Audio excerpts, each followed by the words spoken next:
aí, meu povo, como é que vocês estão? Vim aqui hoje fazer esse vídeo para falar de um troço que todo mundo sempre me pergunta, que é o que é terapia, o que é psicanálise, o que é psicologia, por que você se chama de psicanalista, não de psicólogo. Vamos entender tudo isso e entender por que este momentinho da semana de cada um é tão indispensável para nossa saúde global, não é só para nossa saúde mental, não. Tudo está interligado, né? Todos os nossos sistemas. Bom, a psicanálise, ela foi desenvolvida por Freud, lá começou no final dos anos 1800. A psicologia já existiam estudos sobre a mente humana, sobre os comportamentos. E o Freud, que era médico, neurologista, ele foi tentar entender o coeficiente abstrato dos processos neuronais que ele observava. E ele foi fantástico, porque eles não tinham equipamento, né? A ciência não era desenvolvida como ela é hoje, não tinha tecnologia adequada para que o Freud pudesse ter chegado pelas vias conhecidas da ciência nas conclusões que ele chegou, cara. Porque o que ele disse? O que ele desenvolveu? Então, baseando-se, tinha psicologia, o Freud foi desenvolver a psicanálise. O que é isso? É um método de tratamento psicológico que se baseia na análise, então, cabeção, do nosso psiquismo. Até então, as técnicas psicológicas, elas não eram analíticas.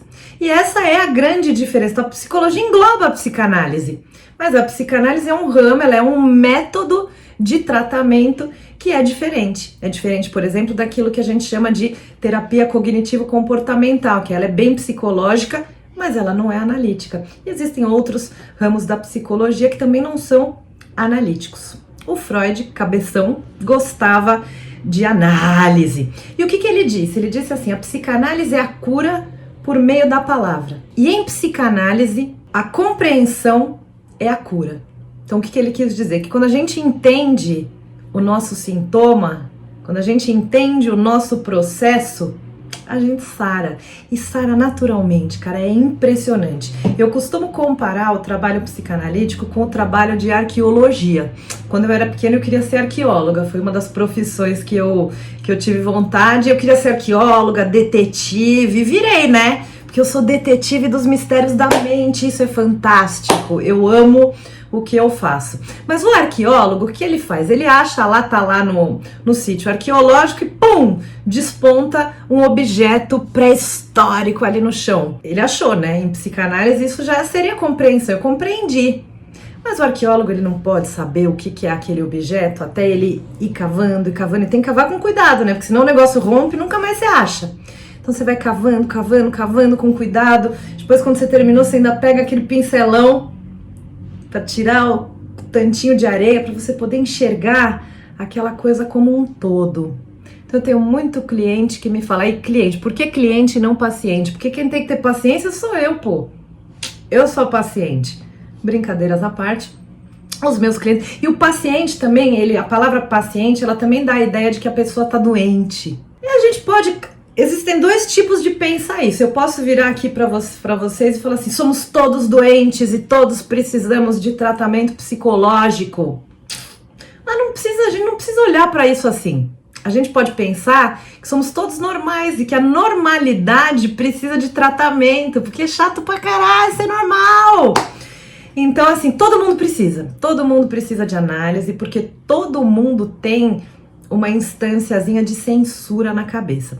Mas nós já vamos chegar lá. Mostrei para vocês como é que a gente faz a arqueologia do nosso inconsciente, que a gente vai perguntando. A gente vai perguntando.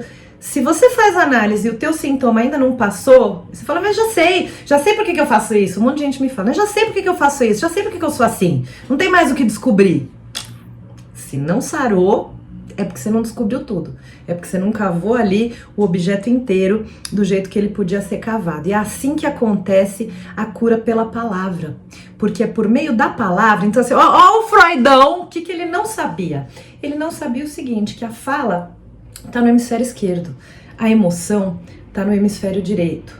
Quando a gente fala sobre as nossas emoções, quando a gente as coloca em palavras, a gente integra os hemisférios cerebrais. E só esse equilíbrio já dá um puta de um prazer, já traz alívio, sabe?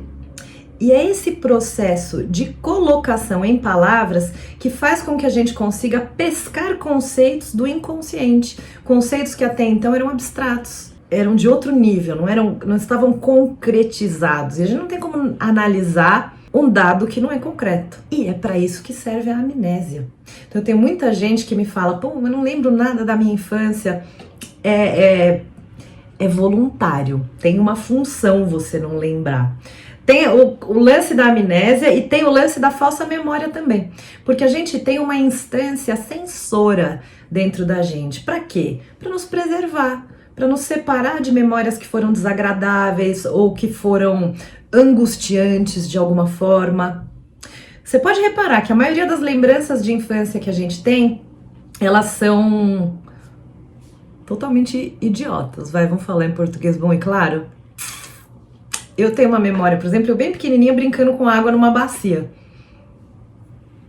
Por que isso me importa? Por que eu lembrei disso? Porque provavelmente, antes ou depois da cena específica que eu lembro, algo aconteceu que foi importante. Mas a censura apagou aquela coisa que tinha uma carga emocional grande para não me desgastar.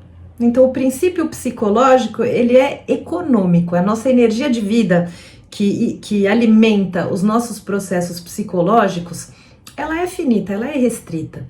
E a gente gasta um monte de energia para ficar alimentando essas repressões, para ficar alimentando essas coisas que a gente não quer saber sobre a gente mesmo. Por quê? Porque tá parecendo mais confortável dessa forma. O Freud, ele trabalhou com o conceito de libido, né? O que é libido? Libido hoje tem uma conotação totalmente sexual, a palavra, né? Tesão. Libido é tesão. Libido é tesão, sabe por quê? Porque libido é energia de vida. Então eu costumo falar o seguinte para os meus clientes: a gente tem uma garrafa, ou a gente é uma garrafa. E aqui, ó, nossa libido. Vamos imaginar que a garrafa tá cheia. E aí a gente vai enchendo os copinhos. Então eu, por exemplo, tenho o copinho dos vídeos que eu gosto de fazer. Eu tenho o copinho da minha família que eu amo. Tenho o copinho dos meus clientes. Eu tenho o copinho do Freudão que eu gosto de ler. Eu tenho o copinho do luto do meu gato que morreu há 2 anos. Quando eu lembro, às vezes eu ainda choro. Eu tenho vários copinhos que eu vou enchendo com a minha energia de vida. E eu tenho um copão que tá lá no inconsciente com todas as coisas que eu não quero lembrar e que estão sendo alimentadas. E é por isso que é preciso falar, para começar a acessar esse inconsciente. Porque se a gente tem uma porta na cabeça que permite que a repressão aconteça, que permite que os eventos vão do consciente para o inconsciente, a gente pode se servir dessa portinha para buscar umas coisas que ficaram guardadas nesse armário, sabe? Só que aí entra a chamada famosa resistência. O que é a resistência? É aquela vontade que a gente tem de continuar na zona de conforto ou na zona de desconforto, né? Porque cada vez que a gente comete o mesmo erro, ele se torna mais confortável. E cada sintoma tem um propósito. Quando eu falo sintoma, eu tô falando dos hábitos nocivos, eu tô falando das coisas que a gente pensa e sente, das maneiras que a gente reage e não gostaria que fosse assim, das coisas que a gente fala, por que eu fiz isso de novo? Porque o sintoma tem uma função. E a análise vai fazer com que você descubra qual que é a função do sintoma, que benefício que ele te traz, para que serve essa doença. E aí a maioria das pessoas senta na minha frente e fala, não, porque eu não tenho resistência, eu mesma, né, que eu tenho a minha analista linda, eu não tenho resistência, eu quero descobrir tudo. Você lembra daquela frase que a maior artimanha do diabo foi convencer todo mundo que ele não existia? A resistência é o diabo. Pois é, a resistência, ela é o diabo. Você sabe quando você vai no dentista, ele vai começar a mexer na sua boca e você tem aquela reação de não. Ou a mulherada no ginecologista, eu sou campeã de fechar as pernas na cara do médico. Não vai pôr a mão aí não. No psiquismo é assim também, a gente também faz assim, só que você tá lá sentado na frente do seu analista, você não acredita, você não pode acreditar, é a artimanha da sua resistência fazer você acreditar que você não tem resistência. E aí a gente passa a vida inteira o quê? Repetindo e repetindo o sintoma. Então a análise, ela serve pra gente recordar dessas repetições e elaborar sobre ela. Porque não adianta nada eu saber o que está se passando com você, o que o teu sintoma diz sobre a sua infância, se você não descobrir por si próprio. Todo mundo que é professor aí, que estuda um pouco de educação, sabe da importância da gente conduzir o aluno à própria reflexão. A importância, isso foi desenvolvido, lá na Grécia Antiga por Sócrates, se chama maiêutica, e é a arte de ensinar a pessoa a dar a luz ao próprio conhecimento. Porque nós somos receptáculos que guardamos tudo que há de se saber, todas as conclusões que a gente precisa ter, elas já estão dentro da gente. Foi o Sócrates, com essa premissa de só sei que nada sei, que foi o verdadeiro pai da psicanálise, porque a psicanálise se baseia justamente no perguntar. Fazendo o analista que faz a pergunta certa, ele leva o seu paciente, o seu cliente, à reflexão que vai fazer com que a própria pessoa se aproprie daquilo e saiba por si internamente, e não de um jeito intelectualoide, mentalista, de que, sabe, você tem que concluir por você mesmo.